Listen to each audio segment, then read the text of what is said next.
It's Our Story. Don Russell, Denver, Colorado. Well, the next thing I know, Deborah, no warning, no nothing. She comes in and she said, there's this conference, and she used the word conference. She said that I want you to attend. And she said, all new employees, do this and blah, blah, blah. And she didn't tell me much about it.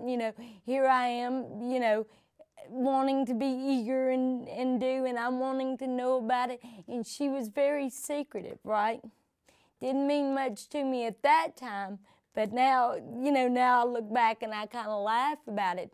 But she was very secretive and all this stuff. And so, so what happened was, I kept asking her all the way up to the, to the Friday before, what do I do?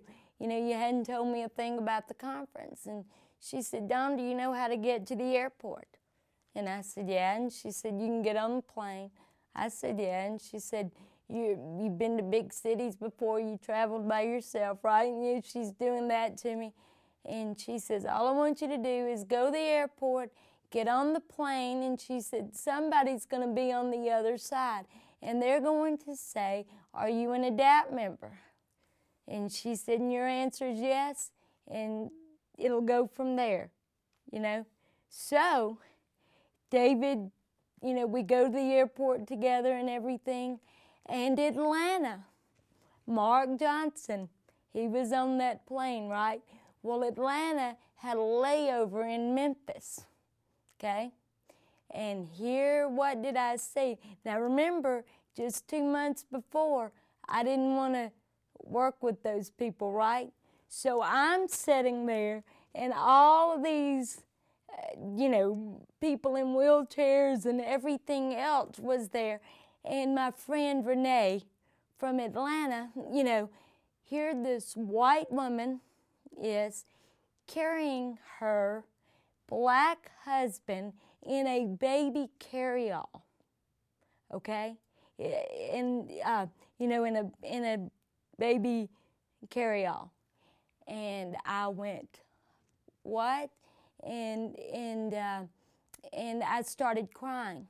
And I told David, I said, stand right here. And you know how you cry and you don't want anyone to tell that you're crying or whatever. And so he's trying to block me so no one sees. And and he said, what's wrong with you? And he was very surprised to see that kind of emotion and all of that stuff coming from me. So I get on the plane, things happen just like Deborah said, and here I am on the air. And I knew very quickly that I was with a bunch of rowdy radicals because I'd never seen people with disabilities quite like these guys, And I think I told you on the phone that I'd known two types of people with disabilities.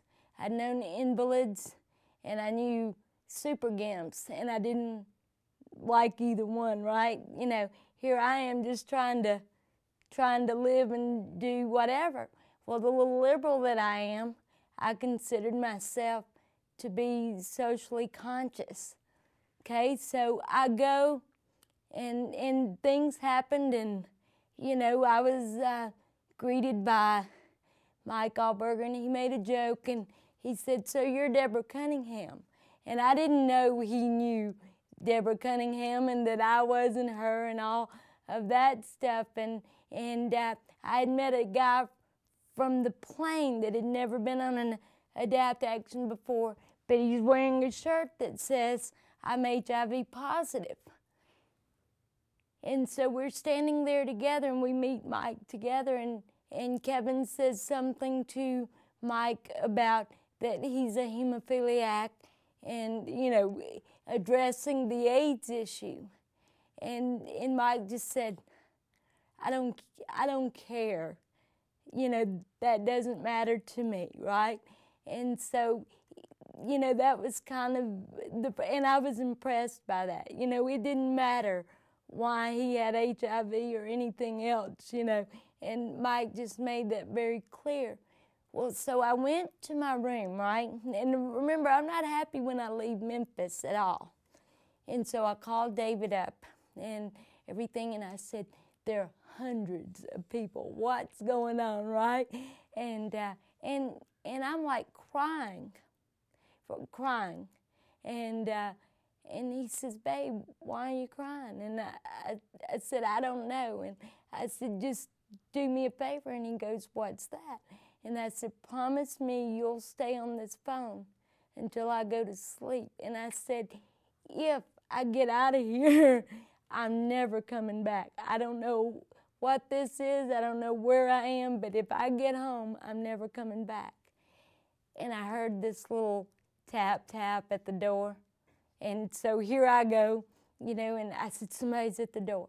And I said, don't hang up. Here I have this poor guy holding on the phone. And I go, and I said, who is it? And I hear this voice say, it's your attendant. And I said, my attendant. He goes, open the door. So I open the door, you know, and he says, hi, I'm Dorian. And this beautiful redhead says, and I'm Katie, you know, and we're your attendants. And so I said, okay, and they're standing at the door, like trying to move in. And I said, would you like to come in? They said, yeah. And so Dorian starts explaining to me. He says, I'm here to help you do whatever it is you need help doing.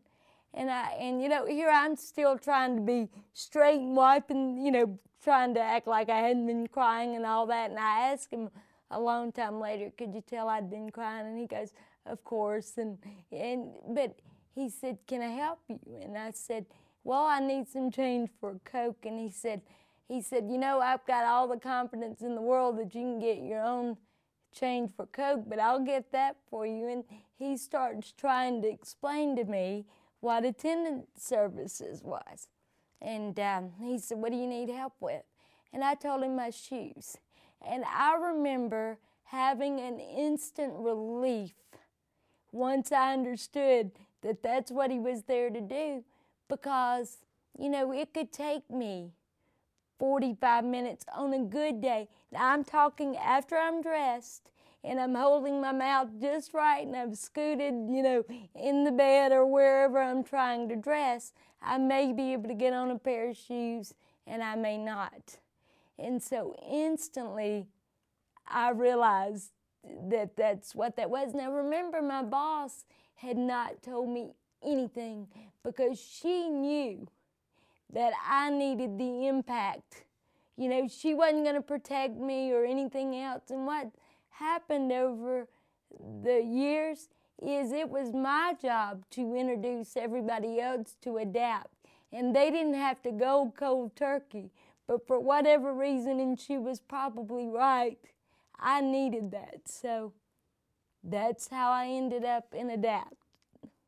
And I'll finish that part of the story by saying that when we did the party on Wednesday night, I looked over and I just said, you know, to Tom Cagle, I'm going to die an ADAPT member. So I went all the way from Saturday to, if I ever get the hell out of here, I'm never coming back, to by Wednesday night. I knew I would die an ADAPT member, so that's the story. The It's Our Story project is a national effort to make disability history public and accessible. Visit us at www.itsourstory.org or on the It's Our Story project YouTube channel.